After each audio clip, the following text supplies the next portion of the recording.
श्री स्वामी समर्थ. जय जय स्वामी समर्थ. अधिक मास, अधिक मासातील व्रते व नियम, अधिक मासाची माहिती, अधिक मासाची जन्मकथा, अधिक मास पाळणाऱ्यांनी काय करावं आणि आपण व्रत करताना कोणते नियम पाळावेत हे आपण या व्हिडिओमध्ये पुढे पाहणार आहोत. तर न वेळ घालवता आपण व्हिडिओला सुरुवात करूया. अधिक महिन्यात संक्रांत नसल्यामुळे चंद्र सूर्याच्या गतीत फरक पडतो, त्यामुळे वातावरणातही बदल होत असतो. याचा आपल्यावर अनिष्ट परिणाम होऊ नये म्हणून काही नियम व व्रते पाळावीत. यामुळे मनुष्याला सुख, शांती, समाधान मिळते. त्यांचे इच्छित मनोरथ पूर्ण होते, त्यांची प्रगती होते. पुढे काही व्रत व नियम दिले आहेत, त्यातील जे जमतील त्याचे तुम्ही पालन करावे. रोज एकदाच फलाहार करावा, भोजन करावे, पण दिवसात न जेवता रात्री पहिल्या प्रहारात एकदाच जेवण करावे. महिनाभर मीठ खाऊ नये. रोज तेलाचा किंवा तुपाचा दिवा देवापुढे तेवता ठेवावा. 33 अनारसे जावयाला दान द्यावे. रोज गोग्रास देणे. अनारशाऐवजी 33 बत्तासे, खारका, सुपाऱ्या किंवा फळे दिली तरी चालतात. अधिक मास महात्म्य पोथी वाचावी. पूर्ण पारायण महिन्यात करावे. अधिक मासाची माहिती आपण थोडक्यात बघूया. सर्वसामान्यपणे 3 वर्षांनी अधिक मास येतो. चैत्रापासून फाल्गुनापर्यंत 12 महिन्यात 355 दिवस येतात आणि इंग्रजी कॅलेंडर प्रमाणे किंवा नक्षत्राप्रमाणे सौर वर्षाचे दिवस 365 असतात. हे 10 दिवस 3 वर्षांनी 30 दिवस झाल्यावर 1 महिना अधिक घालून हे पुन्हा सारखे होतात. काटेकोरपणे दर 33 महिन्यांनी अधिक मास येतो. सूर्यवर्षातील 12 राशींपैकी प्रत्येक महिन्यात एक रास बदलतो. प्रत्येक राशीत सूर्य जातो, ज्याला संक्रांत म्हणतात. अशा मेष राशीपासून मीन राशीपर्यंत एका वर्षात 12 संक्रांती होतात. चैत्र महिन्यापासून फाल्गुन महिन्यापर्यंत 12 महिन्यात प्रत्येक महिन्यात एक संक्रांत असते.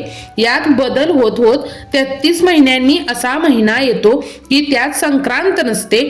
अलीकडच्या महिन्यात अमावस्येला संक्रांत असते आणि पुढील महिन्यात प्रतिपदेला संक्रांत असते. त्या बिन संक्रांतीच्या महिन्याला आपण अधिक महिना म्हणतो. अधिक महिन्याला पुढच्या महिन्याचे नाव देतात. म्हणजे भाद्रपद महिना असेल तर श्रावण महिन्यानंतर अधिक भाद्रपद महिना येतो. अधिक महिना मोठ्या पर्वाप्रमाणे असतो व त्या महिन्यात धार्मिक कृत्ये करतात. अधिक मास महात्म्य वाचतात. अधिक मासाची जन्मकथा आपण पाहूया. एकदा महातपस्वी भगवान नारायण लोककल्याणासाठी तपश्चर्या करीत बसले असताना नारद मुनींची स्वारी तेथे आली. त्यांच्या येण्याचे कारण विचारता नारद मुनी म्हणाले, हे तपस्वी श्रेष्ठा, दरवर्षी फक्त 12च महिने असतात, मग दर 3 वर्षांनी हा 13वा महिना कसा येतो? कृपा करून या अधिक महिन्याची उत्पत्ती कशी झाली ते सांगाल का? तेव्हा नारायण म्हणाले, मुनिवर्य, विश्वाचे कल्याण अगर अकल्याण हे सत्कर्माच्या आणि दुष्कर्माच्या प्रमाणांवर अवलंबून असते. आजकाल दुष्कृत्यांची प्रमाण वाढले आहे. ते पाप आपल्याला सहन होत नाही अशी 12ही महिन्यांची केव्हापासूनची तक्रार होती. त्या पापाचे जड ओझे 12 महिन्यांच्या पोटात मावेनासे झाले. त्यामुळे त्या 12ही महिन्यांनी आपल्याला पोटांतील पापाचा फक्त 3राच हिस्सा बाहेर काढून टाकला. आपला पापभार तेवढा कमी केला. परंतु 12ही महिन्यांनी काढून टाकलेल्या त्या पापभागांपासून 13वा महिना म्हणजेच अधिक मास उत्पन्न झाला. तो पापमय असल्याने त्याला मलिन मास किंवा मलमास असेही नाव पडले.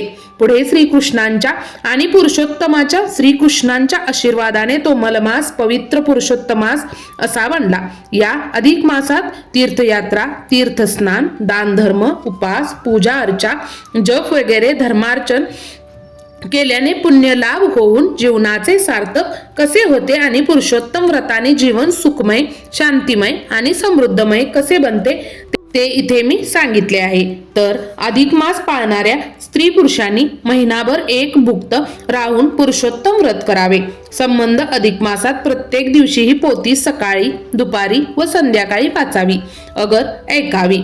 निदान सोयीप्रमाणे एकदा तरी तसे करावे. अधिक मासाच्या आरंभी अगर अखेरीस 21 भक्तांना या पोथ्या दान कराव्यात. अधिक मास महात्म्य व पुरुषोत्तम व्रतकथा वाचल्याने अगर ऐकल्याने भगवान पुरुषोत्तम प्रसन्न होऊन भक्तांचे कल्याण करतात असे शास्त्र वचन आहे. त्यामुळे तुम्ही अधिक मासात यातील कोणती गोष्ट करणार आहे कमेंट बॉक्समध्ये नक्की कळवा. लवकरच भेटू अशाच एखाद्या पुढच्या व्हिडिओमध्ये. तोवर स्वतःची काळजी घ्या आणि नवीन असाल तर सबस्क्राईब करायला विसरू नका. व्हिडिओ आवडला असेल तर एक लाईक नक्की करा. धन्यवाद धन्यवाद धन्यवाद.